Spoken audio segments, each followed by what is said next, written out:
בתקופה כל כך מורכבת שבה אנחנו חיים, תקופה של אי-ודאות, חוסר ביטחון וסכנה קיומית לחיינו, אנחנו כולנו מרגישים חרדה, פחד, כעס, חוסר אונים, מצוקה נפשית.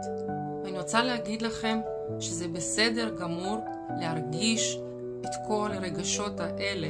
זה בסדר לפחד, זה בסדר להרגיש חוסר אונים. זו תגובה טבעית ואנושית.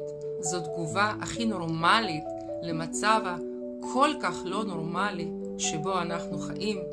ואני כאן לתת לכם עצה מקצועית. אל תישארו עם זה לבד. תנו לכל הרגשות האלה מקום.